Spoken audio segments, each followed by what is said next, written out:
In the spring of 1989, a group of college-aged friends ventured across the border for what was supposed to be an unforgettable spring break in Mexico. Among them was Mark Kilroy, a young man with a bright future who joined the 250,000 students descending on Brownsville, Texas, and Matamoros, Mexico, to cut loose after finals. Those who arrived in Matamoros that March of 1989 would have no way of knowing that the area already had a list of 60 unsolved disappearances since January 1st of that year. As the sun dipped below the horizon, one fateful night, joy turned to dread when Mark Kilroy himself mysteriously vanished. What started as a frantic search soon spiraled into a chilling investigation, uncovering a web of darkness and horror. As authorities delved deeper, they stumbled upon a nightmarish truth: a cult engaged in unspeakable rituals, hidden within the shadows of the Mexican landscape. With every clue, the tension thickened, and the reality of Mark Kilroy's fate began to unfold.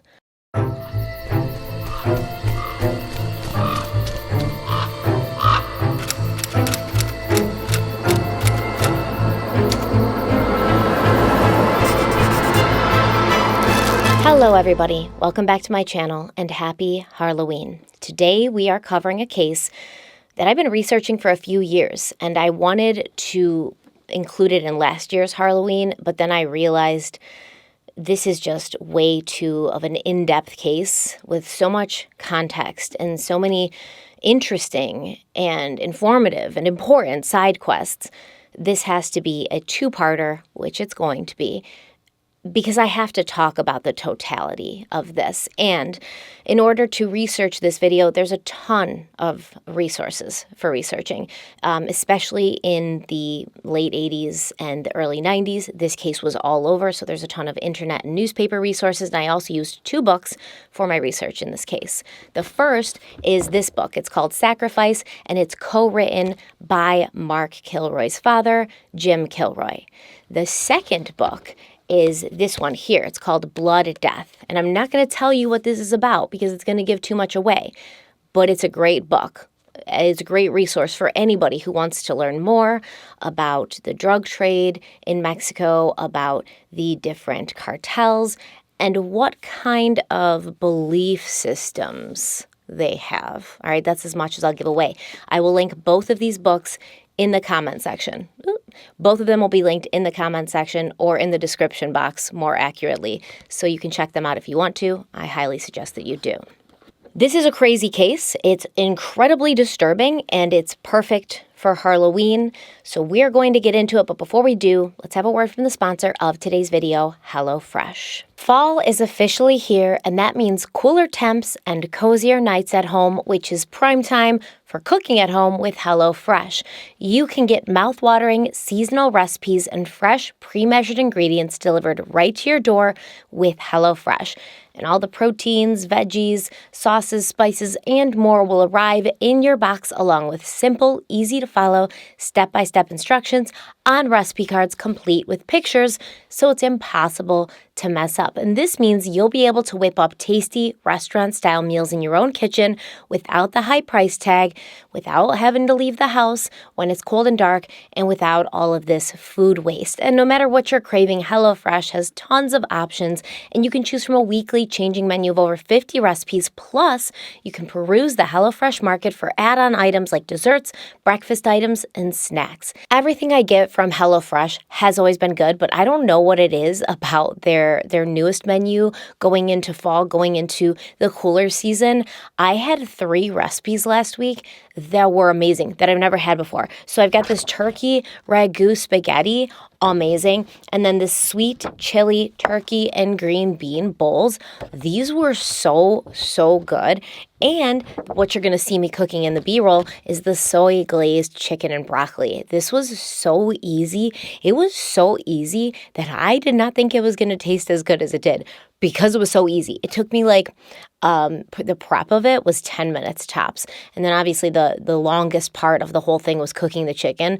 It is so good, and I love that the proteins and the produce that I'm getting from HelloFresh are always top quality, high caliber, really good stuff. Better than you're going to find in the grocery store because it's been sitting there forever waiting for you to come and get it. I also love HelloFresh because it's all about what you want. So you get to pick your recipes. You get to decide how often you get HelloFresh, how many meals you get a week, and you can always pause your deliveries if you're going to be out of town for like the holidays, or you can add more onto your deliveries if it's, around Christmas or Thanksgiving and you have family in town and you need extra meals. It's perfect. And you too can experience all that HelloFresh has to offer right now. Right now, you can get 10 free meals by going to HelloFresh.com and using code 10stephanieharlowe. Your 10 free meals are going to be applied across 7 boxes, new subscribers only, and varies by plans. But once again, that is 10 free meals by going to HelloFresh.com and using code 10stephanieharlowe. Thank you so much to HelloFresh for sponsoring today's video, and let's dive in. Mark James Kilroy was born on March 5th, 1968 in Chicago, Illinois to his parents James and Helen Kilroy. And 2 years later, Mark's brother Keith was born. Now, James Kilroy, Mark's father, who we're going to call Jim Kilroy from now on, he had gotten a degree in chemical engineering from the University of Illinois, and he would work as a technical advisor for different oil refineries and plants throughout Texas and New Mexico.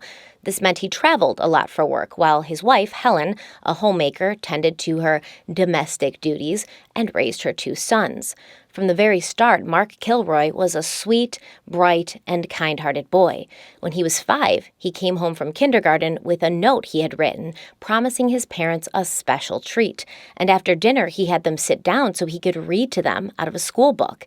Jim and Helen Kilroy were stunned and so proud that their son was reading that well at such a young age. When Mark was 10, he made his sick grandfather a nativity scene using popsicle sticks, which obviously is not only a considerate and thoughtful thing to do, especially for a kid, but the popsicle stick nativity scene was apparently very well made, coming from a 10-year-old at least. And when Mark was just a young boy in 1974, his family made a big move. They packed up their lives and headed to Santa Fe, Texas, a small, unassuming town tucked along Texas Highway 6, right between Houston and Galveston. There, the family lived in a small home on 5 acres where they raised some cows, chickens, they even had a few horses, as well as Jim Kilroy's prized garden. The Kilroys attended Mass together regularly. They were a very close family, specifically Mark and his brother Keith, who had a tight bond. Obviously, they're both boys. They were born very close together. And in college, Mark Kilroy would get in a car accident, and it was pretty bad. He ended up in the hospital, and when his friend came to visit him in the hospital, Mark told his friend, the one thing I was really feeling badly about and regretting when I got in this accident was if I died, I wouldn't have the chance to tell my brother Keith how much I loved him and how much he meant to me. So yes, they had a very tight bond. And back then, in the 80s, Santa Fe was your typical quiet middle-class town. You know the type. Everyone knows each other, life moves at an easy pace, and families, for the most part, feel safe. It was a place where neighbors looked out for one another, and traditions were passed down like family heirlooms. But fast forward to 2018, this peaceful little town was catapulted into the national spotlight when a 17-year-old student entered an art classroom at Santa Fe High School and opened fire, killing 10 and injuring 13. It was an incredibly tragic morning that would forever change the fabric of that community, proving that even the quietest, most unassuming places aren't immune to violence. But that's not what we're here to talk about today, so let's rewind back to the 1980s, long before that tragedy struck. And that was when a young Mark Kilroy walked the halls of Santa Fe High School with a sense of purpose and ambition. It was said that Mark had a winning smile. Standing at 6'1", he was blonde, clean-cut, an honor student who never did drugs and who was very serious about his studies, but always good-natured. Frank Napoli, Mark's teacher, said, quote, "Even when you chewed him out and he deserved it, and he knew he deserved it, he would just flash that smile." He showed a lot of respect for his family. They were very close, and his parents stayed in touch with his teachers. He respected authority very much. He was the one that would say, "Yes, sir," "No, sir." It was evident that respect was a family tradition. It was expected, end quote. And Mark wasn't just a brilliant and dedicated student, he was the kind of kid who stood out, a natural-born leader in his position as vice president of the student council, and an unwavering support system to his many friends. Mark truly knew how to not only lead a team, but how to be part of a functional team. He played basketball, baseball, and golf, but it was on the basketball court where he truly shined and excelled. His basketball coach, Terry Ray, once said, quote, "He exhibited leadership both on and off the court. He was an excellent guard, had really good speed, quick hands, and could handle a ball really well." For me, he was just a leader on the team. He always had a really positive attitude. You couldn't hardly get him down any way at all. He was the type of kid you want to coach day in and day out. He never knew anything but 110%. You always knew whatever he was doing out there, if it was Mark, it would be okay. End quote. And it wasn't just Mark's talent that stood out. It was the energy, the passion, and the sheer determination he poured into everything he did. It was that same unwavering drive that caught Coach Ray's attention, so much so that he would make a call to a friend at Tarleton State University. Coach Ray knew that Mark had the potential to play at a college level, and he wasn't about to let that talent slip away. Now, Mark graduated fourth from his high school out of a class of 210 in 1986, and he would spend one semester at Southwest Texas State University, where he made the dean's list before Coach Ray's help got him a transfer to Tarleton State University in Stephenville, where he played basketball, bringing that same heart and dedication that he'd always been known for. But Mark wasn't just an athlete, he was well-rounded, the kind of guy everyone admired and gravitated toward. He joined the Lambda Chi Alpha fraternity, where he was described as the all-American boy next door, someone who would give you the shirt off his back without a second thought. People called him an above-average kind of guy, friendly, dependable, and always willing to lend a helping hand. Now, this was just the beginning of Mark's story, a story that would soon spiral into a nightmare that literally no one saw coming. After 2 years at Tarleton, Mark Kilroy would make a life-changing decision. He decided to transfer to the University of Texas, leaving behind basketball and those familiar courts that had shaped him for so long. But this wasn't just a step away from sports. It was a step toward his future, a future as a doctor, and he set his sights on pre-med. He was driven, focused, and ready to embrace the challenges ahead. The future was bright for an intelligent, dedicated, and kind-hearted Mark Kilroy. Everyone who knew him was more than sure he would achieve all of his dreams, and he would go on to live a full and happy life. Now, before saying goodbye to his Tarleton chapter, Mark and his friends decided to celebrate their last semester together with one final hurrah, spring break 1988 at South Padre Island. Now, for those who don't know, South Padre Island is no ordinary beach town. It sits right at the southern tip of Texas, a stretch of 34 miles of pristine beaches that attract spring breakers from all over the country. Over 5 chaotic weeks, nearly 250,000 people descend on this tiny island, turning it into the ultimate party destination, and it is said that the beaches in South Padre are the best that can be found anywhere in the United States. I've never been to South Padre Island, so I cannot say this for sure, for firsthand. I want to visit now because it does look awesome, but if anybody lives there or has been there, confirm in the comments whether or not these are the best beaches in the U.S., because from what I can tell, the beaches are wide, the sand is firm and perfect for walking or building sandcastles, and the water from the Gulf of Mexico is warm and inviting. It sounds perfect. But what made South Padre Island so irresistible in the 80s? To understand that, we have to take our first side quest, so come down this path with me because we have to examine the history of South Padre Island. We need the context, okay? So across time, this area was claimed by different nations, many different nations. Spain owned it until the Mexican Revolution in 1820. For a short period from 1820 to 1836, South Padre Island belonged to Mexico. Then Texas took over, and soon South Padre Island was part of the United States of America. Between 1804 and roughly like the 1950s, the island wasn't really the bustling tourist destination that it is today. It was mainly used for ranching. It was perfect for ranching. It has wide open spaces, sparse brush, and easy access to water, which reportedly can be found anywhere on the island simply by digging a few feet into the ground. A man named Patrick Dunn, who was born in Corpus Christi in 1858, he established a cattle ranch with his brother, and they created roughly 75 wells around South Padre Island by digging for water. And this was something that Dunn had learned from the Native Americans, who obviously had been living in that area for some time. Then, a man named Colonel Sam Robertson purchased the Dunn's holdings on South Padre Island in 1926.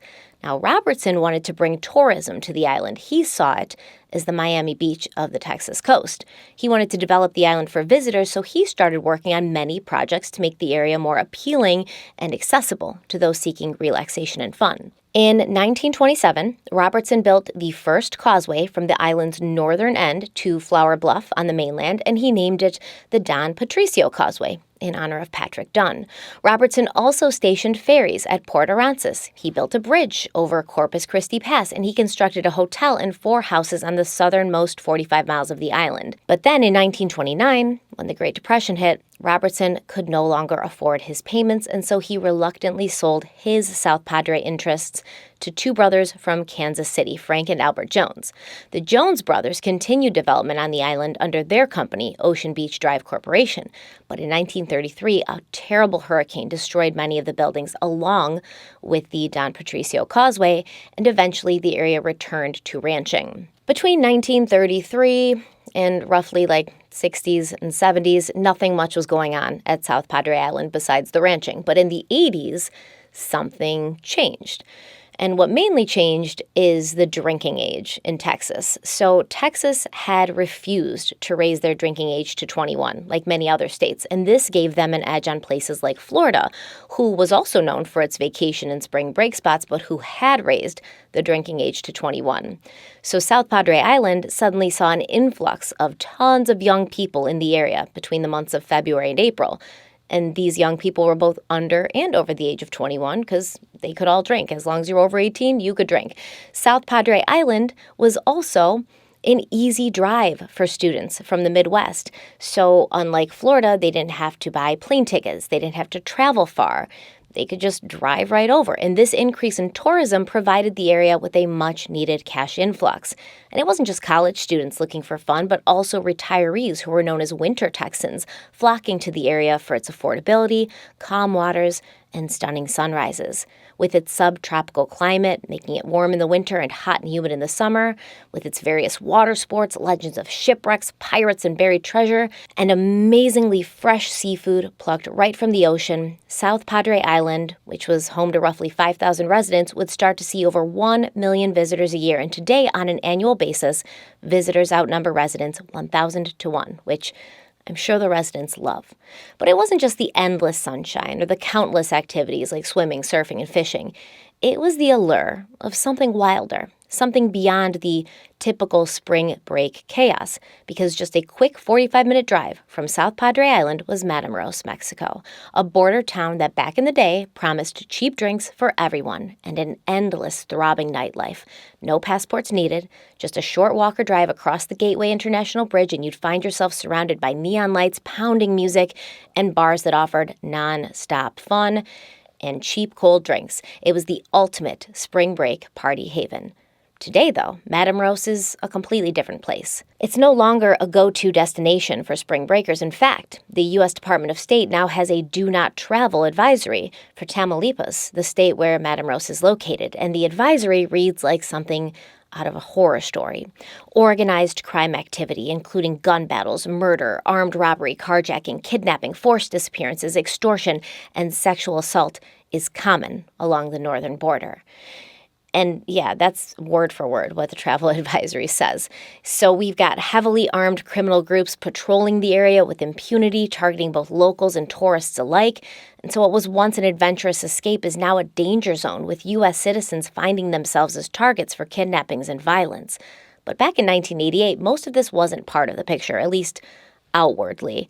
Sure, there was barroom shootings, that wasn't unheard of, and every now and then people vanished, never to be seen again, but it was mostly the locals who fell victim. American tourists were spared for the most part, or at least that's what everyone believed. So when Mark went to South Padre for spring break in 1988, he made the trip over the border to party in Matamoros, and he had a great time. The whole spring break was everything he'd imagined and more. It was like a scene from a movie, wild and exhilarating. Thousands of students just like him were there to let loose after a grueling semester, and Mark was right in the middle of it all. Miss tan line competitions, DJs blasting the latest hits, and drinks flowing as far as the eye could see. He was living the dream, and when it was over, Mark was already planning his return. He reached out to his high school friend, Brad Moore, and the two of them made a pact They'd go back next year, no questions about it. And as the fall of 1988 rolled around, Mark started his first semester at the University of Texas. But even as he adjusted to life at a new school and settled into his pre-med studies, South Padre Island was never far from his mind. He and his friend Brad talked about it constantly, almost every day, actually. They tried to talk on the phone every day to keep in touch because they were going to different schools. And almost every single day, going back to South Padre Island was brought up, and they excitedly planned their return. They marked their calendars for the second weekend of March, the opening weekend of the island's spring break season. Now, by the start of March of 1989, Mark was halfway through his spring semester. He maintained a solid 3.0 GPA, and he was gearing up to take the MCAT, which is the medical college admission test. If anybody's watched Grey's Anatomy, you would hear the word MCAT in that first season of Grey's Anatomy so much that you have to know what it is. But this MCAT is going to determine Mark's future in med school. He was so close to achieving everything he'd worked for. And this spring break was going to be his last taste of freedom before he doubled down on the road to becoming a doctor, to the road of what his life was going to become. But what Mark didn't know was that this spring break would be like no other. Beyond the beaches, the music, and the endless parties, something dark was waiting, something he never could have imagined. Mark didn't know that this spring break would be his last. On Friday, March 10th, 1989, Brad Moore, Mark's friend, he finished his finals, he hopped in his Mustang, and he left his mobile home in Bryan, Texas at noon. And then he drove to Austin to pick up Mark, who had just celebrated his 21st birthday 5 days earlier. Mark and Brad were more than ready for the weekend of their lives. From Austin, they headed to Santa Fe to pick up two more friends from high school, Bill Huddleston and Brent Martin. These four had once been inseparable, right? Bill, Brent, Brad, and Mark. They'd played sports together back in their high school days, and now they were college students, each following their own path. So just after midnight on March 11th, the group piled into the car and began what should have been a 4-hour drive to South Padre Island, and they were full of energy and excitement. They talked about their future plans, what kind of cars they were going to get, school, the summer ahead. And Brad would later recall, quote, "We talked about how it would probably be our last summer at home together." End quote. That statement, innocent and benign at the time, would take on a haunting significance in the days to come. The journey to South Padre Island wasn't easy that night. There was thick fog blanketing the roads, forcing them to slow down. Maybe something in the universe was telling them, hey, turn around. This isn't a trip you want to make. The boys stopped twice to grab a bite to eat, and what should have been a quick 4-hour trip turned into a 9-hour journey. By the time they finally arrived at South Padre Island that Saturday, it was mid-morning. They checked into the Sheraton Hotel and Resort, and the hotel at that time, they were expecting such a large amount of people that season, they'd actually moved the furniture out of the lobby to accommodate all of these people coming in for check-in. But since this was spring break opening weekend, and it was still kind of early, the bulk of the crowds had not arrived yet. So check-in for Mark and his friends went fairly quickly. They got up to their rooms where they took fast showers, grabbed a bite to eat, and then they hit the beach, eager to soak up the sun and shake off that long drive. Now, at that hour, they were some of the first students there, but it didn't take long for the island to transform because as time passed, more students arrived, and the island shifted from a tranquil paradise to a sprawling party scene.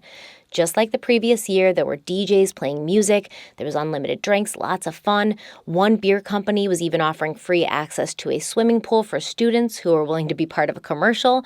Mark and his friends jumped at that chance, soaking up every moment.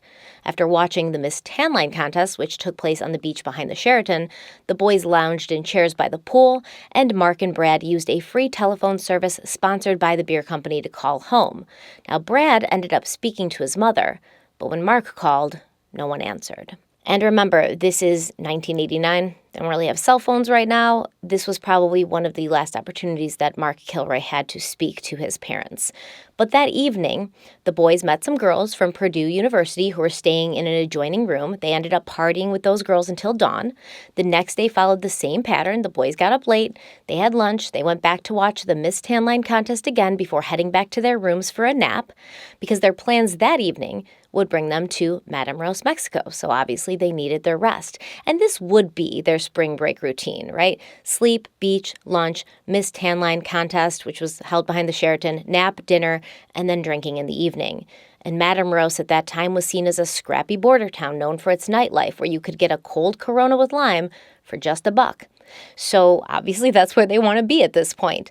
And at a Sonic drive-in in Port Isabel that night, Mark and his friends stopped to get some food, and they crossed paths with another group of girls from the University of Kansas who were heading to the same destination.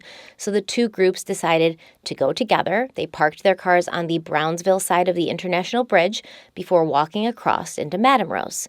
And they spent the night dancing at Sergeant Pepper's. It's a dance club. They didn't head back to their hotel until around 2:30 a.m. Monday, March 13th, was a beautiful and sunny day without a cloud in the sky. The full spring break crowd had started to arrive, and there were bronzed bodies all over the beaches. Monday mirrored the previous day for the most part, but this time, Mark caught the eye of a Miss Tan Line contestant from Southwest Texas State University.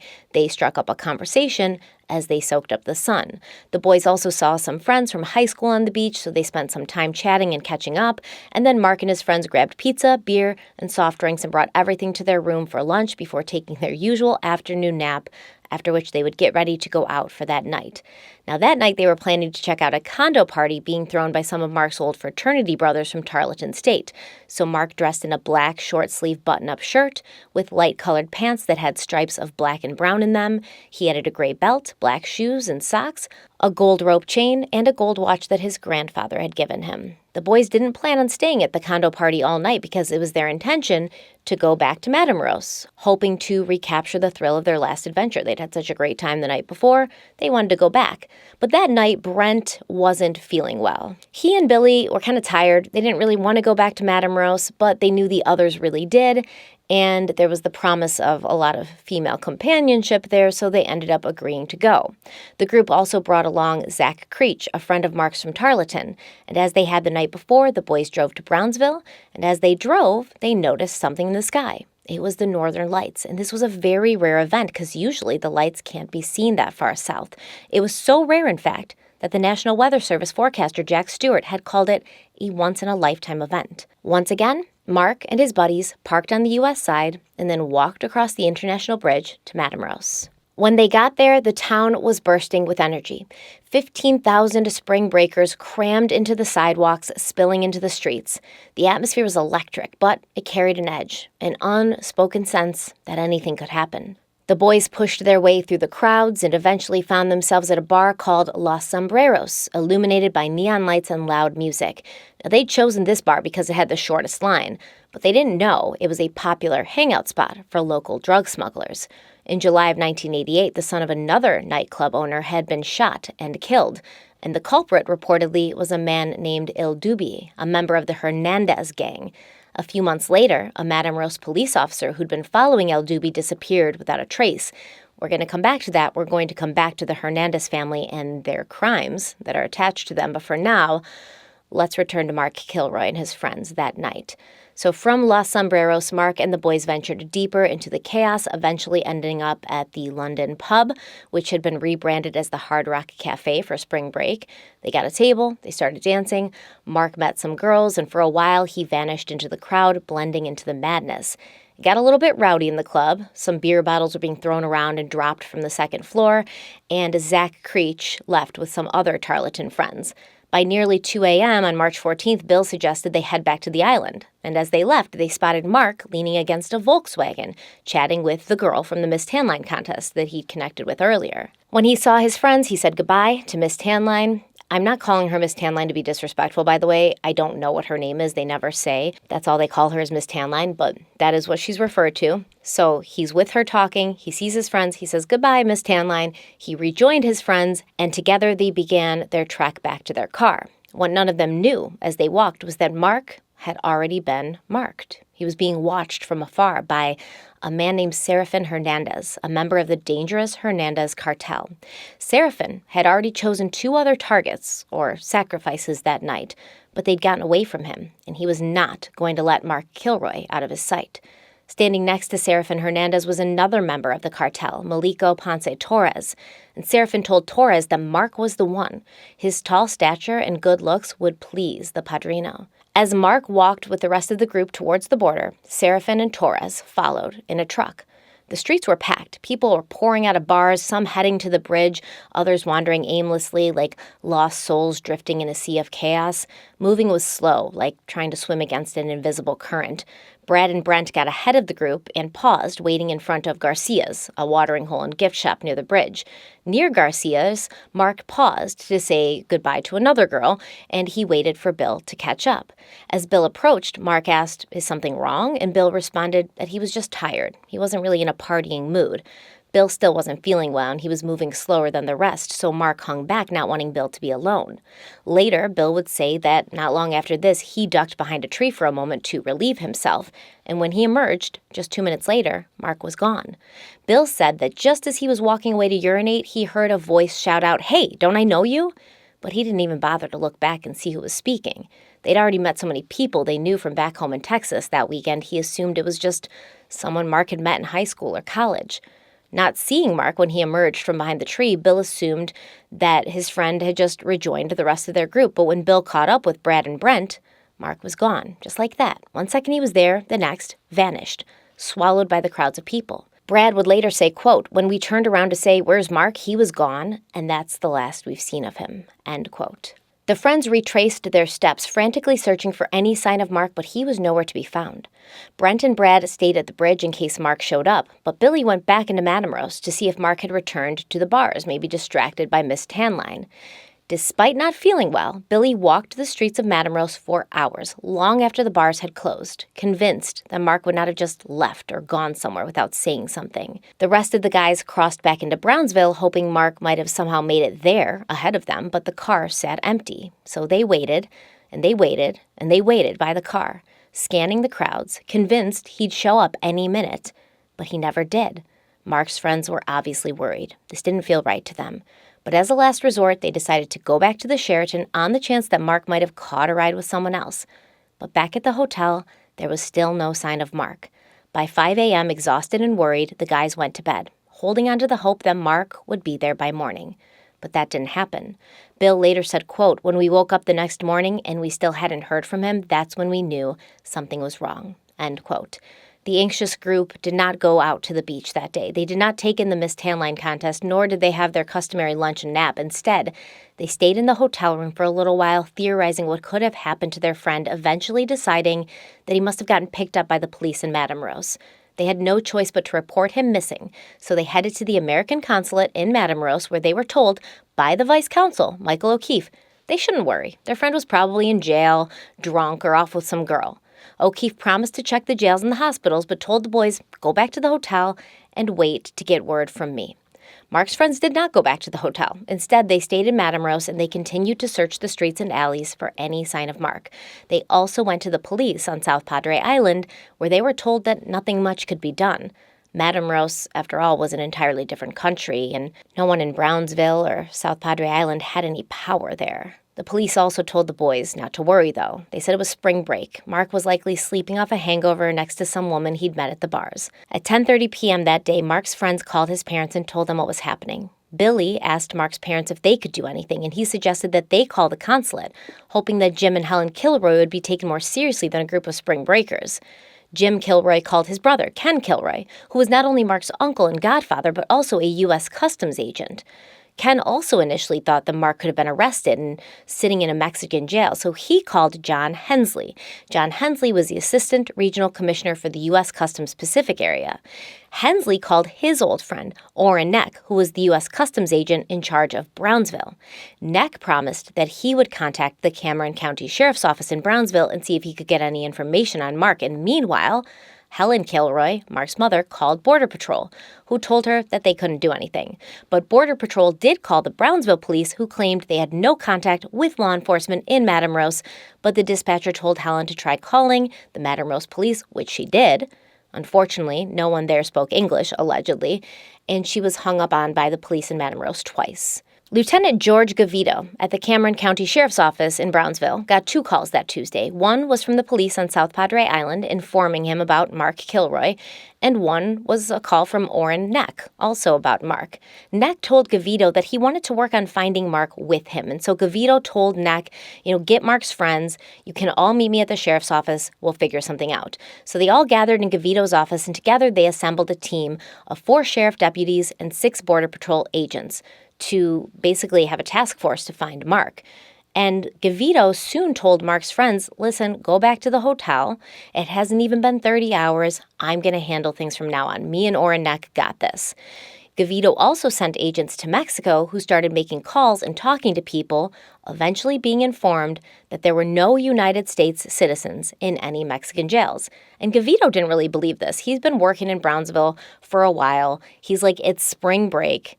There's no way that you have no U.S. college students in jail. So he did some research of his own, and he did find one American student who was in a Mexican jail, and this student had been held without a booking slip. But this student was also from the University of Miami. He wasn't Mark Kilroy. Gavito also ran background checks on Mark Kilroy, on all of Mark's friends. Everything came back clean. So the search for Mark Kilroy began like so many others in the South Padre and Brownsville areas, a routine missing persons case in a place where students often vanished only to reappear the next day with splitting headaches and memories blurred by too much alcohol.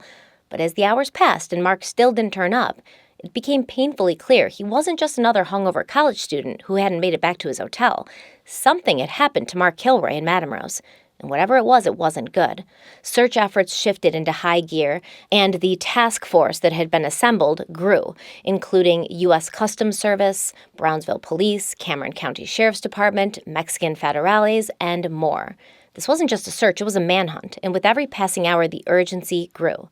The U.S. consul in Matamoros was contacted again, and Mark's description began circulating in jails and hospitals.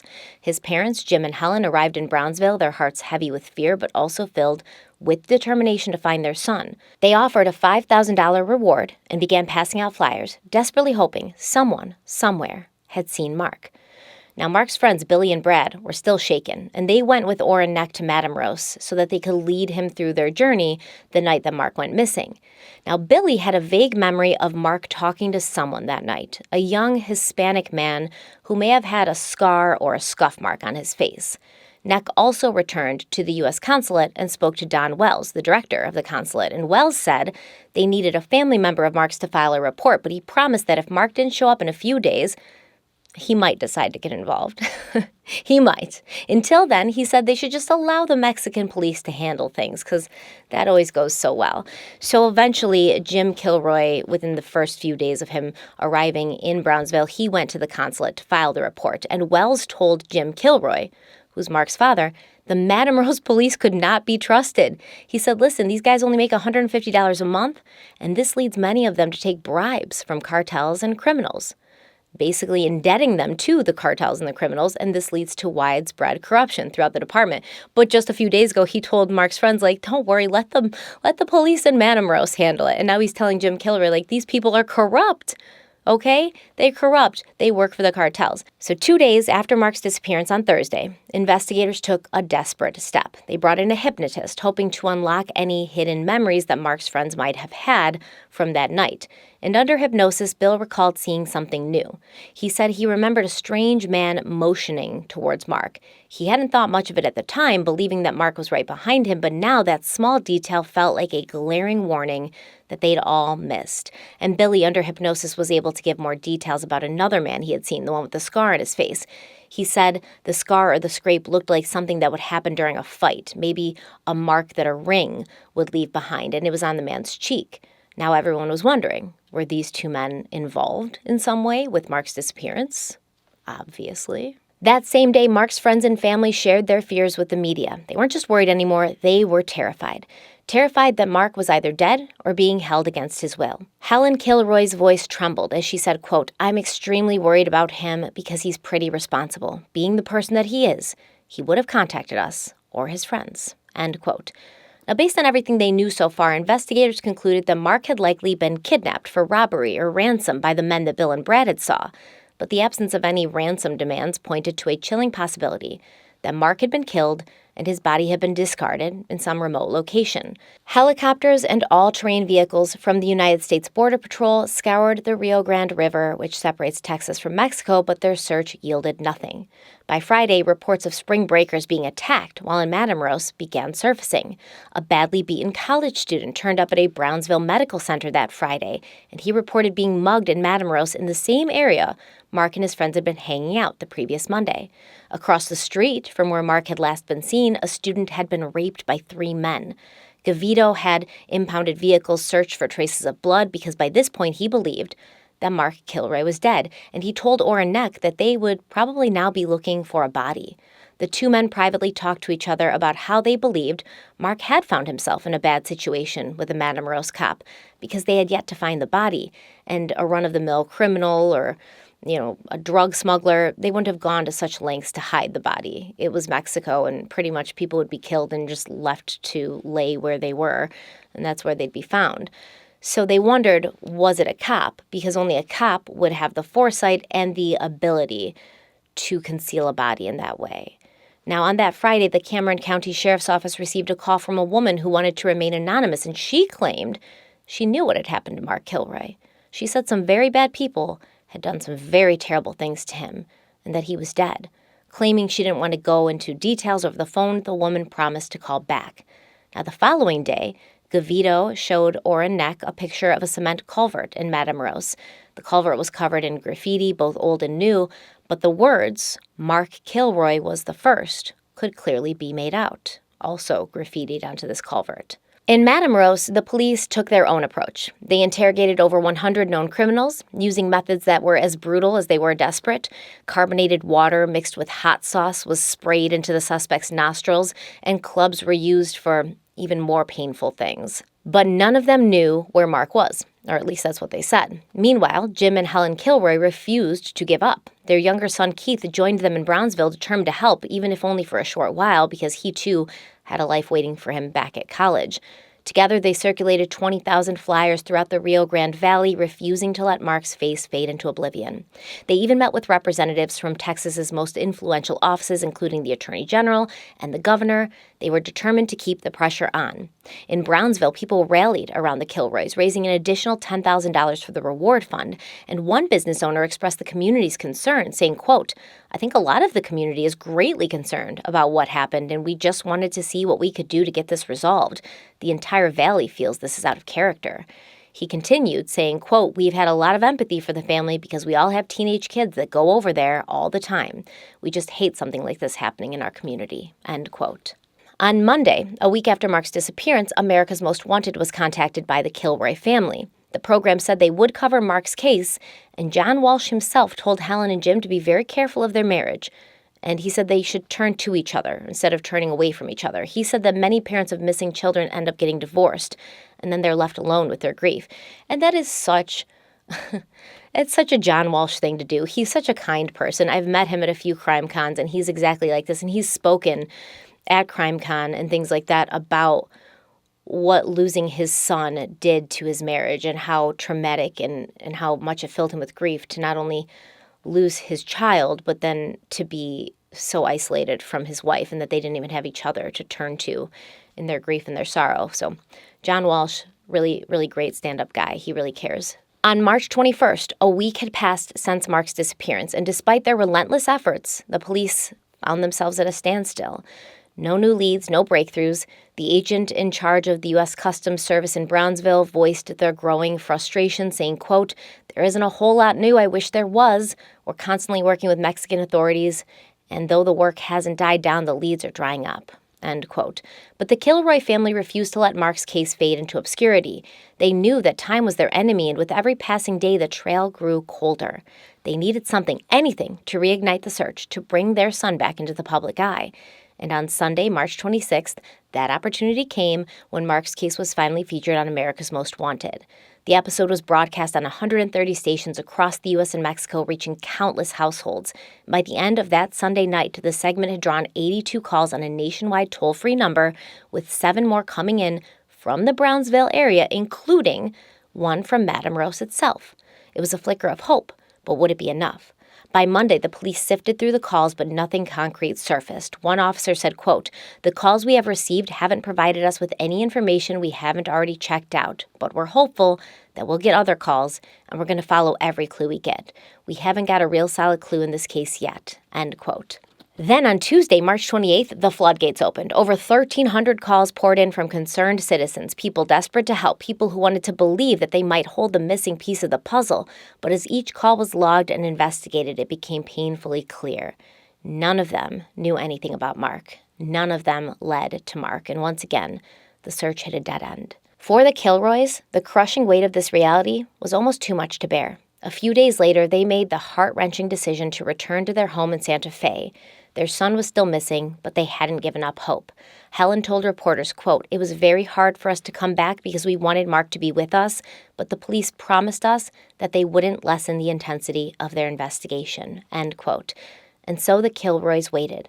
But how do you wait when every moment feels like an eternity and every unanswered question feels like a blade to the heart consistently, morning and night? You wake up feeling the loss. You go to sleep feeling the loss. And not just the loss, but the anxiety, the apprehension, because you don't know where your son is or what's being done to him. On April 4th, Helen Kilroy's phone rang, and the voice on the other end was that of a man from Galveston County. He claimed to have information about Mark's whereabouts, and according to him, Mark was alive and in Houston, held in the 5th Ward near the Juvenile Detention Center, inside a house where the caller had been buying narcotics. It was a slim lead, but for Helen, it was something, anything to cling to. She needed something to do. The man promised to call back later with more details, and this was a promise he ended up keeping, because at 2 a.m. he called again, this time demanding $2,000 for more information, with an additional $8,000 to be paid later. Without hesitation, Helen agreed, because what choice did she have? Mark's life might be at stake. She contacted the police, shared everything that had transpired, praying that this would lead them closer to her son. The following day at 5 p.m. on April 5th, Helen stood at the payphones outside the Exxon station on Broadway at 61st Street in Galveston, the weight of $2,000 in cash heavy in her pocket. The police watched her every move from a distance, but Helen was very much alone in that moment. Minutes ticked by, and a woman approached, standing silently beside Helen without a word. Then 2 men walked by, speaking briefly with the woman before all 3 left without so much as a glance towards Helen. What was this? A test? A game? Who knows? But nobody showed up, and Helen left. But that night, Helen's phone rang once more, and the caller told her they'd seen the police car watching her. But instead of ending the ordeal, this person seemed almost impressed by Helen's sincerity, and he assured her that this had just been a test, and they arranged another meetup. This time, the stakes were higher. He threatened that if any of them were followed or arrested, Mark's fingers would be cut off and then sent to Helen as proof. It was the kind of threat that makes your blood run cold, but Helen refused to be intimidated. She would do whatever it took to bring her child home. On April 6th at 5 p.m., Helen Kilroy found herself in another tense waiting game, this time at a cemetery on Broadway at 43rd Street. Again, she was being watched by the police, but the fear and adrenaline coursing through her veins was something they couldn't protect her from. As she stood there, the same woman and 2 men from the day before drove by in a pickup truck, but they didn't stop. This was the last time they would try to meet with Helen, and it left her with more questions than answers. The police immediately began trying to trace the calls, and what they uncovered was both shocking and infuriating. The phone calls to Helen had been placed from inside the Galveston County Jail. 2 inmates, Robert Miller and Wilton Smith, both being held on burglary charges, were behind the entire scam. And get this, Miller wasn't new to this kind of thing, because just a year earlier in 1988, he had targeted the family of another missing person, 19-year-old Shelley Sykes. Shelley had last been seen leaving her job as a server at Guido's seafood restaurant in Galveston, Texas, just before midnight on May 24th, 1986. Hours later, her blue 1980 Ford Pinto was found abandoned, trapped in the mud along an Interstate 45 access road. The driver's side window was shattered, bloodstains marked the door and driver's seat, and it was clear that Shelley had been kidnapped. Yet, despite the evidence, Shelley's body was never found. 2 years later, Robert Miller called the Sykes family, offering to draw them a map to find Shelley's remains for $2,000. It was a cruel lie, and Miller was charged with giving false information, but it seems he hadn't learned his lesson. This time, Miller and Wilton Smith weren't working alone. The police identified the 2 men and the women who had tried to meet up with Helen. They were Becky Corrado, her husband Elmer Corrado, and a man named Marcador Gonzalez, all residents of La Marque, a city in Galveston County. Becky, as it turned out, was Wilton Smith's sister. With this discovery, the police obtained a search warrant for the Corrado household, and what they found there revealed the true extent of this group's criminal activities. Inside the home, authorities seized $30,000 worth of cocaine, $8,000 in cash, and a .45 caliber handgun. Becky, Elmer, and Marcador were charged with aggravated possession of a controlled substance, and together with Miller and Smith, they were also charged with the attempted robbery for their cruel deception of Helen Kilroy. Interestingly, the group wasn't charged with extortion, a federal offense, since no actual abduction had been involved. A technicality, sure, but it still doesn't make it any less messed up, does it? It was a loophole, but one that couldn't erase the torment that had been inflicted on a family who was already shattered by the disappearance of their son. And so, what had seemed like a glimmer of hope for the Kilroy family turned out to be yet another cruel twist in the nightmare of Mark's disappearance. It's like every time they thought they were getting closer, they were just dragged deeper into this never-ending nightmare. But while the Kilroys were enduring this heartbreak, something was quietly unfolding behind the scenes. Little did anyone know, but back on April 1st, the police had already begun peeling back the layers of a case that would reveal horrors beyond anyone's imagination. That day, Mexican officers stationed at a drug checkpoint near the border spotted a vehicle recklessly running the roadblock without stopping.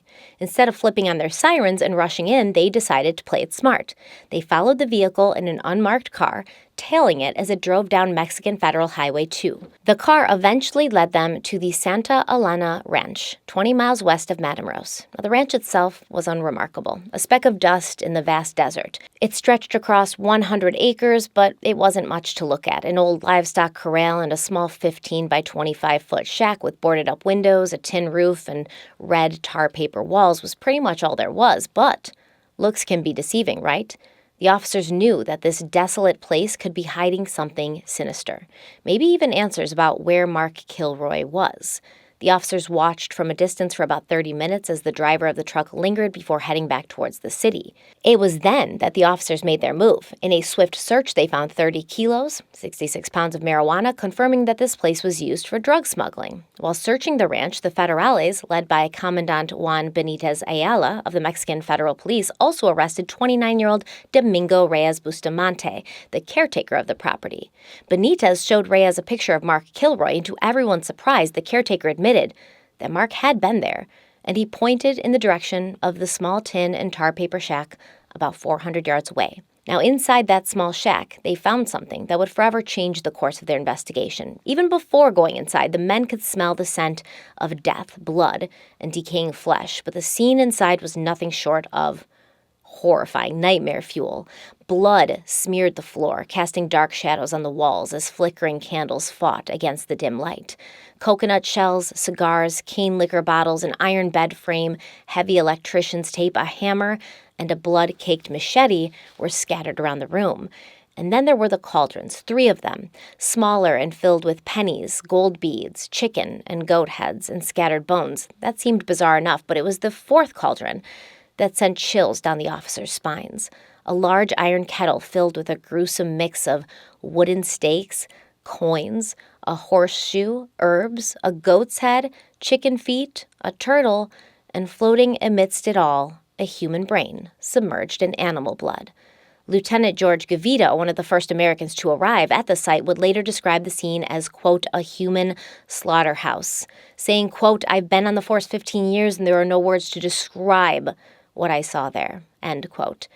Now, maybe to an outsider, it might have seemed like a collection of random, grotesque items used by a murderer, a psychopath, right? But to the officers, what they were seeing was unmistakable. They were staring at the evidence of black magic, rituals steeped in blood and in ancient traditions. Now, Mexico has always been a place where magic and reality blend seamlessly, where ancient traditions coexist with the modern world. In bustling marketplaces and quiet villages, magic lives on, intertwining Christianity with age-old beliefs. Herbs, potions, and charms line the stalls, remnants of customs passed down through generations. Even in a contemporary city like Matamoros, these practices endure. But what was found in that shack, that was something far darker. After seeing the ritualistic scene in the shack, the police began to wonder, could Mark be here? Had he been brought to this place as part of some twisted ceremony, sacrificed to whatever dark powers ruled this forsaken ranch? It was a horrifying thought, but one they couldn't ignore. The officers reported the black magic items to their commander, and he immediately told them the investigation could not continue until the scene was neutralized, and so the white magician was summoned. This was a man known for his ability to cleanse evil spirits and purify spaces tainted by darkness. He arrived with his tools, white candles, peppers, and pods of garlic, and he began his ritual. As the scent of burning candles mingled with the desert air, he worked to cast out whatever malevolence lingered in that shack, and only then, when the last flicker of flame had died out and the air felt lighter, could the investigation continue. But even now, with the evil spirits supposedly cleansed, one question lingered in the minds of everyone there. Was it already too late for Mark Kilroy? The police soon uncovered the identity of the driver who had brazenly run the roadblock. It was Serafin Hernandez Garcia. But this wasn't just any reckless driver. Serafin was the nephew of one of Matamoros' most feared figures, Elio Hernandez Rivera, a ruthless drug smuggling boss who had cast a shadow of terror over the region for quite some time. Elio's network of smugglers wasn't just infamous, it was vast and ruthless, stretching from Mexico to Michigan, as Mexican authorities put it. At the height of their reign, the Hernandez family moved up to a ton of drugs per week, leaving a trail of violence in their wake. But who was Serafin Hernandez Garcia? He was born in Oaxaca, Mexico, but he was raised in Houston, Texas, and far from a hardened criminal, he was more of a spoiled suburban kid with a taste for designer jeans, tinted sunglasses, and the thrill of fast cars. Former classmates at Nimitz High School in Houston described Serafin as normal, quiet, easy to please. According to the book Sacrifice by Jim Kilroy and Bob Stewart, quote, his yearbook photo shows the 1986 graduate as a clean-shaven, chubby-faced student dressed in a dark, neat suit, accented by a bow tie and a ruffled shirt. His passion was baseball, and although he had only made the junior varsity team, that did not keep him from serving as the manager for the varsity team, end quote. He was the same age as Mark Kilroy. He even graduated from high school the exact same year, and like Mark, Serafin Hernandez had once played baseball, but somewhere along the way their paths had taken drastically different turns.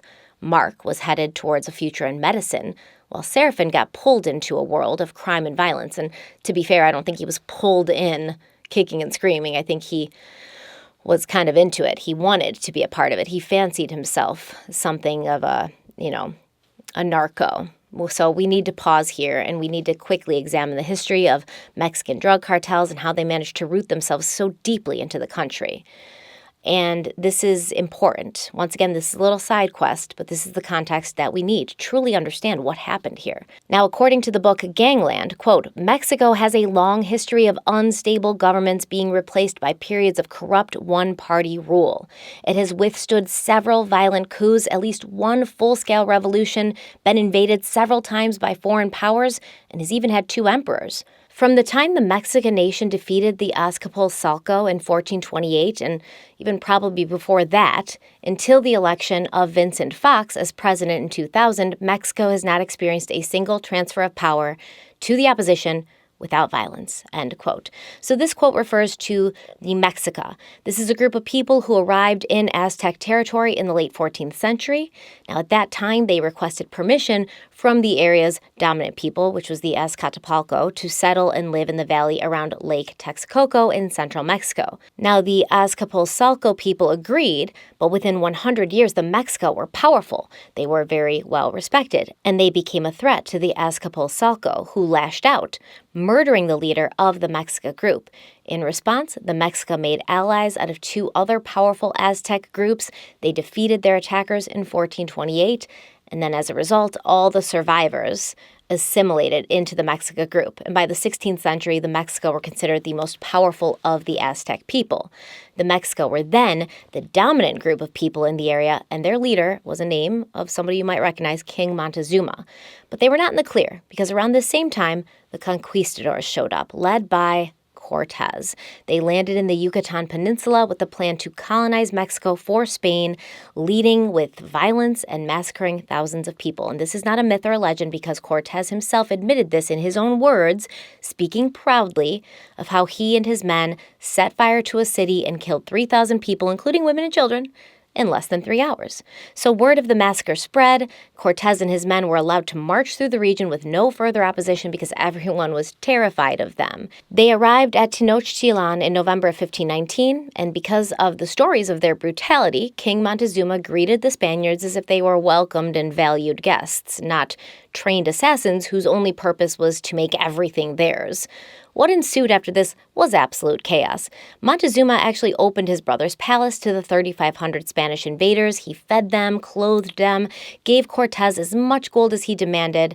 And Cortez also demanded that 2 of the Mexica's most important idols in their main temple of prayer and worship would be replaced by statues of the Virgin Mary and St. Christopher. And once again, this was done. But the Mexican people, they could take a lot. They could take the violence.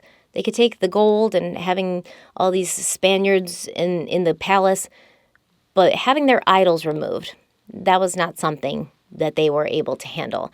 And it caused serious resentment in the people. And this caused Cortez to take Montezuma prisoner. And he told the people, like, yo, I've got your king, all right? I know you're restless. I know there's unrest happening. I know you're probably talking about, maybe seeing if you can fight me and my Spaniards over here. But don't do it, okay? And if you don't do it, I'm going to keep Montezuma safe. If you behave yourselves, if you don't revolt, if you don't fight back, he's going to live. So then Cortez had to leave for a little bit. He had to briefly fight another battle against other enemies. And when he returned, he found that the Mexican people had basically ignored him. They were like, we don't care what you say, dude. They'd made many of his soldiers prisoners. And in an effort to get his soldiers back, Cortez made a mistake. He did something that I don't think he thought out. He brought King Montezuma out onto a large balcony to address and talk to the restless, angry people in the streets and have, King Montezuma ask the Mexican people, like, let Cortez's men go. And in response, Montezuma's own people, they were pissed. They were like, how dare you? You sell out. They started throwing insults at him. They started throwing stones at him. He was struck by many rocks, and he died a few days later. Now, the Mexica eventually drove the Spaniards out, and for 8 months they kept them at bay, but Cortez had cut off the Mexica's supply of fresh water and food, and eventually they had to surrender. And in retribution, Cortez and his men destroyed their city, and they built a new city over its rubble. Now, this new city would become known as Mexico City. Cortez then banned the Mexican people from returning to their own city, and then the Spanish people brought the Christian religion to Mexico, but they also brought a caste system, which meant that every Spanish person in Mexico would be assigned a group of indigenous people that they were entrusted to protect and to teach, mainly to teach the people in Mexico the Spanish language and the Catholic religion. And in return, the Spanish people were paid in gold and crops. So I'm sorry. The Spanish people are like, listen, you're going to pay us gold and crops, and we're going to force your culture out of you. We're going to force your religion out of you. We're going to force your language out of you. We're going to make you assimilate to our ways. And in return for this gift we're giving you, you're going to give us more stuff. It's ridiculous. So this then led to, like I said, a caste system, the categorization of people which dictated who could do what and who couldn't, who could hold power and who could not. So, for instance, a peninsular was the only one who could hold public office, and a peninsular was a person who was born in Spain and had 2 Spanish parents. Underneath that was a criollo or criolla, depending on whether you're a man or a woman. This would be a person born in New Spain, aka Mexico, to 2 Spanish parents. Next, there would be the mestizo or mestiza, depending once again on if you're a man or a woman. This was a person who was born in New Spain with only 1 Spanish parent and 1 indigenous parent. So that meant that even Cortez's own son, who he had had with a Mayan slave girl, would not be allowed any power in New Spain, even though his father was responsible for the creation of Mexico City and basically like chasing the indigenous people out. Now, obviously, this didn't sit well with the locals or really anybody, right? Even people who had 2 Spanish parents but were born in New Spain, aka Mexico, they were pissed. They were like, my parents are Spanish. I shouldn't be punished for being born here. Like, being born here should give me more ability to govern here because I've been born here. I was raised here. They didn't like it.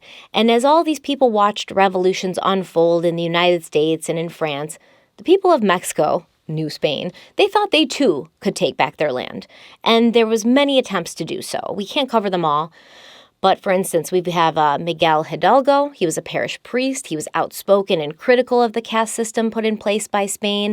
In 1808, there was a drought that led to a famine that led to the powers that be, the people who could make decisions, basically the Spaniards, deciding to withhold food from the poor, which was basically everyone else. So in September of 1810, Hidalgo and his men freed 80 people from a sheriff's office in Dolores. The following morning, Hidalgo gave a speech that is widely considered to be the first Mexican Declaration of Independence. And soon, Hidalgo had gathered hundreds of people to fight with him, and he planned to march 200 miles to Mexico City and confront the government, right?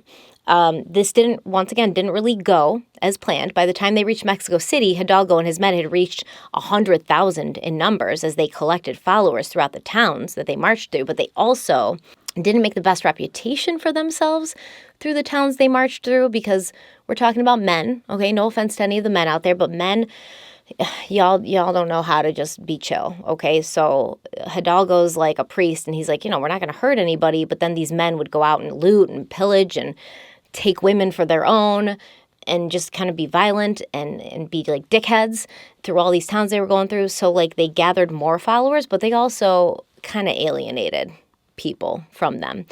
So they get to Mexico City. They got like 100,000 people. It's crazy. Nobody expected. The Spanish people were like, what the hell? Where'd you get all these people from?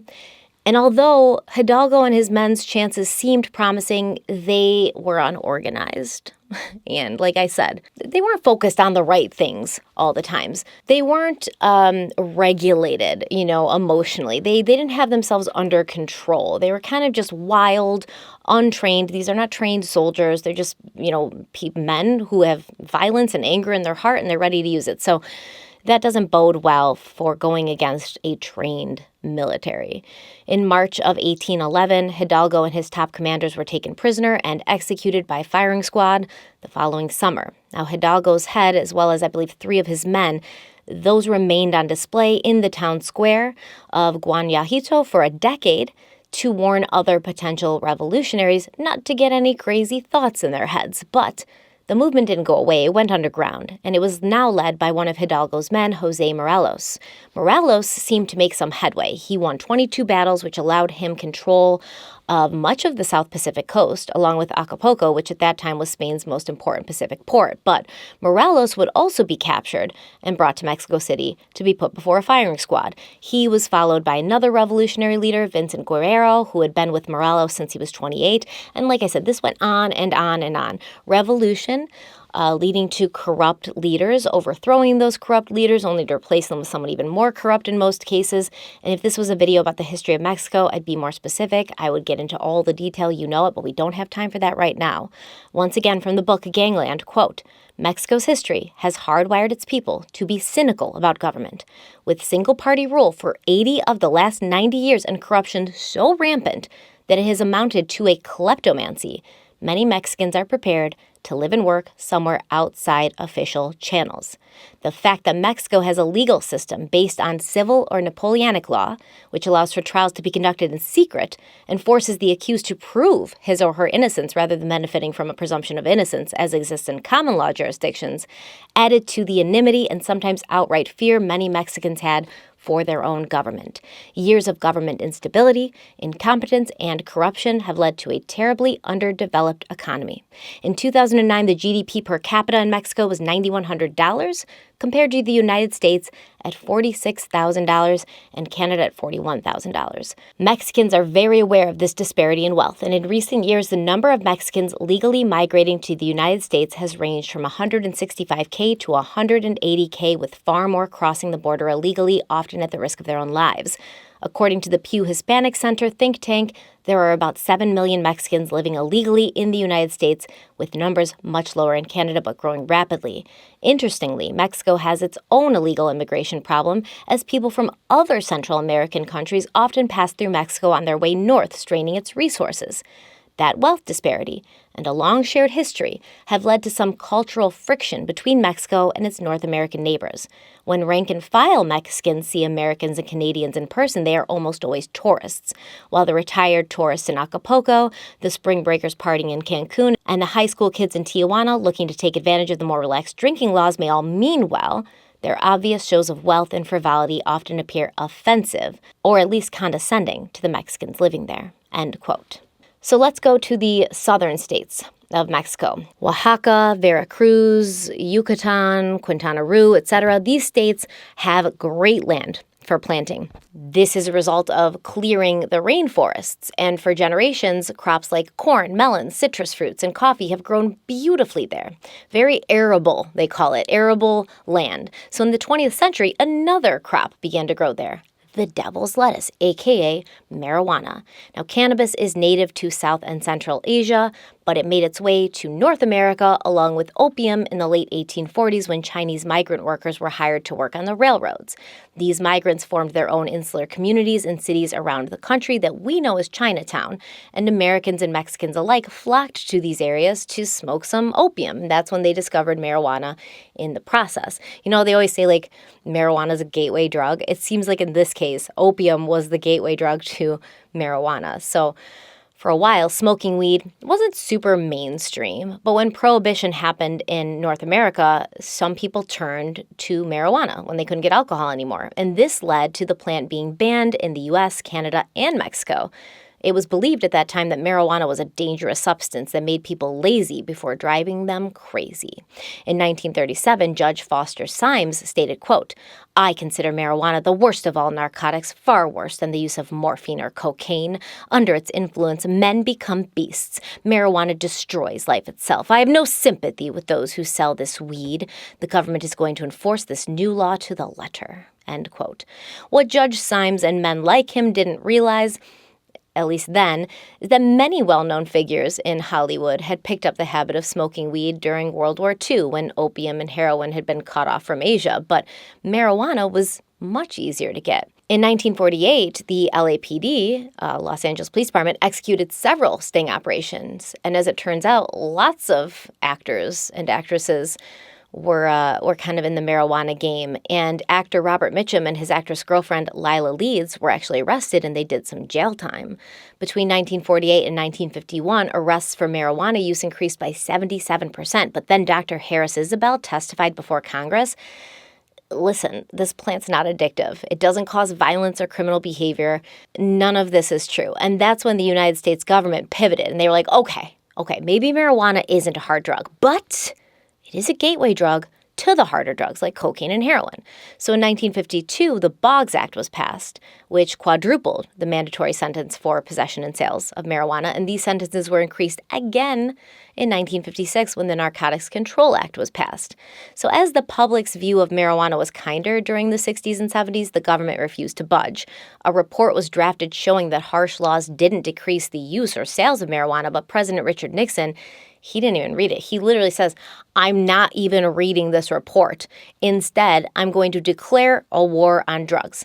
And using the military, Nixon believed that they could seal the borders and stop the flow of drugs into the country. That didn't work. Spoiler alert for anybody alive today in 2024, that did not work. Today, most of the marijuana in the U.S. and Canada does come from Mexico, or it's farmed on American soil by Mexican nationals. However, these farmers eventually realized that the money was not in marijuana, but in the harder drugs, like cocaine. Although our early history shows that cocaine, which comes from the coca leaf, was used pretty liberally in the United States and was even an ingredient in Coca-Cola until 1903, the government soon realized that unlike marijuana, cocaine really did cause its users to act erratically, and so it was outlawed in 1914. Now, the coca plant is native to the Andes Mountains, and indigenous people have been using it as a stimulant forever. Although it can be found in many South American countries like Bolivia and Peru, the majority of cocaine came out of Colombia. In Colombia, it would be processed and packed before being transported to the United States, usually through Miami and areas of Florida, where in 1984, law enforcement began to see a new type of cocaine called crack. This new cocaine was cheaper because it was cut with other substances, but allegedly it still gave the same high as powdered cocaine, which led the drug to become far more mainstream because more people could afford it, and also it's highly addictive. So the DEA quickly figured out how the drugs were getting from Colombia to the U.S. They began intercepting air and water crafts that the Colombia cartels were sending across the Caribbean into the Florida and Miami area, and this caused the cartels to have a problem. So now they had to find a new path to America for their much in-demand product. So they turned to Mexico, asking if Mexicans there could transport cocaine through California, Arizona, and Texas, as they had been doing with marijuana for decades. Now, at that time, Mexico was not filled with drug lords and cartels. But of course, once the money started flowing, they would be. They would be. And like that quote from the book Gangland said, Mexicans have had to figure out a way to live outside of what their government allows them to do, because they have such an oppressive and very corrupt government, or have had for some time. I don't know what the state of everything in Mexico is now. I'm sure it's better. I don't know if it is, but either way, Mexicans have had to figure out a way to make money. Just like the federales, the Mexican police, are taking bribes from, drug smugglers and stuff because they're only making $150 a month. The regular people also have to figure out a way to make money, and they could be very industrious about it. Narcos is one of my all-time favorite shows. It's so well done. If you haven't seen it, you should. But the first Mexican godfather would be Miguel Angel Felix Gallardo, who was born in the Mexican state of Sinaloa in 1946. Now, interestingly enough, Gallardo started his career in law enforcement. He was a federale and then a bodyguard for the governor of Sinaloa. And that's when he met fellow bodyguard Pedro Aviles Perez, who was already running his family's business of getting alcohol and marijuana into the U.S. during Prohibition. And then this dude added heroin to his offerings in the 1960s and 70s. Using airplanes and bribery of government officials, Perez took Gallardo under his wing and taught him the ropes. In 1978, Perez was killed in a shootout with the Mexican police, and Gallardo seamlessly took his place, having created an infrastructure of protection for himself and his business, using his contacts in the government and in law enforcement. Mainly, he bribed officials and kept them wealthy so they would have a motive to look the other way. Now, the DEA was intent on getting Felix Gallardo, and so in 1984, they sent undercover agent Enrique Camarena to infiltrate the Sinaloa cartel. This is when the United States first realized how the cartels in Mexico were allowed to operate with no interference from Mexican law enforcement, because Mexican law enforcement basically worked for the cartels. So the DEA and the Mexican army raided a 2,500-acre marijuana farm that belonged to Felix Gallardo. They destroyed the plants, they dismantled the entire operation on that farm, and when Gallardo found out, he realized they had a snitch amongst them. They had a rat. And so he quickly figured out it was Camarena, and he had his men kidnap Enrique Camarena and then torture him to death for information. Now, when the DEA found out who had kidnapped Camarena and realized that they were police officers in Mexico, they were stunned. DEA Administrator Jack Lawn said, quote, "When you send an agent overseas, he has an in-house support mechanism, and that is a fellow law enforcement officer. When the system becomes so corrupt that the law enforcement community in the host country upon which you depend on is part of the problem, then nothing is safe." End quote. Now, Gallardo was not ready to give up yet. With his marijuana operation being severely handicapped, he started to look at other product, which could make him millions. And that's when he got together with other traffickers in South American countries that would send him cocaine and then pay him to get it into the United States. And this was going to confuse the DEA, who were still focused on air routes from Colombia through the Caribbean into Florida. So within no time, Felix Gallardo was the godfather of cocaine. He was moving 50% of all cocaine in the world through Mexico. Obviously, nothing this big would last forever. Ask Pablo Escobar, but he'd eventually be arrested. He still tried to continue to move chess pieces from a Mexican prison, but the power vacuum created chaos on the streets and eventually brought a lot of law enforcement heat onto the Mexican cocaine operations. But that was the 90s. Okay, we're getting too far ahead of ourselves. That was the 90s when they really started cracking down. For the purposes of our story, we're still in the 80s, when drug cartels were more respected and feared than any government or law enforcement body in Mexico. Of course they would be, right? The people knew that the cops and the politicians worked for the cartels. So Serafin Hernandez's family had deep roots in the drug trade, But Elio Hernandez wasn't always the head of the operation. It actually began with Seraphin's father, Seraphin Sr., and his uncle Saul. Saul ran things on the Matamoros side, while Seraphin Sr. handled the Texas operations. That's why Seraphin Jr. was born in Texas. This wasn't just a family business. It was an empire built on brutality and an unyielding will to stay on top. The profits were astronomical. We're talking multiple homes across the country, luxury cars, an endless flow of cash. But with that kind of power came a level of danger that was often lethal. By the early 1980s, the U.S. crackdown on drug routes through the Caribbean had shifted the flow through Mexico. We've talked about this. This funneled more business and bloodshed into Matamoros. The city became a war zone where dealers and bosses were gunned down in broad daylight. Their lives ended in ruthless machine gun ambushes on busy streets. For a while, Saul Hernandez managed to stay on top, but even he wasn't untouchable. In 1987, while standing outside a restaurant, Saul was executed by rivals, a chilling reminder that no one in the drug world was truly safe. His death left a void that was quickly filled by his brother Elio, who stepped in without missing a beat. Elio was not as smart as Saul, but he was just as ambitious, maybe more ruthless, and he continued the family's operations from the Santa Alana Ranch, the very place where Mark Kilroy's fate would soon be tragically linked.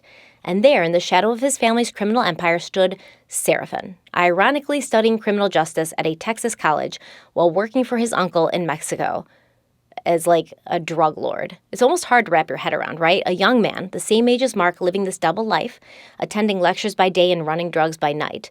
Was it the allure of the easy money, the pull of family loyalty, or was this just the path he felt he had to follow? Now, after identifying Seraphin as the driver who'd led them to the ranch, the police could have arrested him immediately, but they knew he was just one piece of a much larger puzzle. So instead of acting impulsively, they decided to keep him under surveillance, using informants to dig deeper into the Hernandez's family's criminal web. They needed the full picture to expose every twisted layer of corruption and crime that stretched across the borders.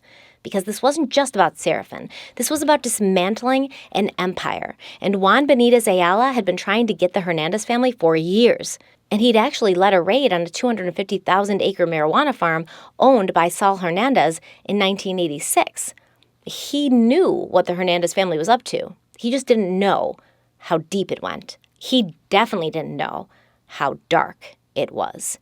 And that is where we're going to end today's video. And we're going to pick up next time with the second and final part. It gets crazier, so stay tuned. Thank you so much for joining me for this Harloween video. I know it's been a really off month, and we've missed each other, but Harloween, I had videos planned and written, and they're going to go out, and we're going to have them, and we're going to spend time together, and we're going to keep each other distracted and happy and focused on Harloween and what is to come. So thank you so much for being here. Stay kind, stay beautiful, stay safe, stay spooky, and I'll see you very, very soon. Bye.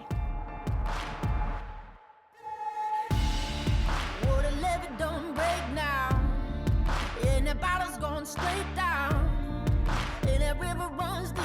The mountains get steep, and the voices getting too loud. All these feelings I've buried, it's looking like a cemetery. They're coming back from the grave, calling out my name. Better say a Hail Mary. Well, you don't know how deep it goes until it's getting you slowly. So you got to let it go. I got blood on the strings, blood on the strings, blood on the strings. Being played so my face don't bleed. Got blood on the strings, blood on the strings, blood on the strings. Lord knows it's been a rough week. I'm channeling my son house, cause I gotta let these blues out. So I reach 40X, make a holler back. Ooh, Lord, I'm feeling good now. Yeah, I'm pounding on them steel strings, and it's looking like a crime scene. With my fingers going numb, look at all of this blood. You better call the police. Well, you don't know how deep it goes until it's getting you slowly. So you got to let it go. I got blood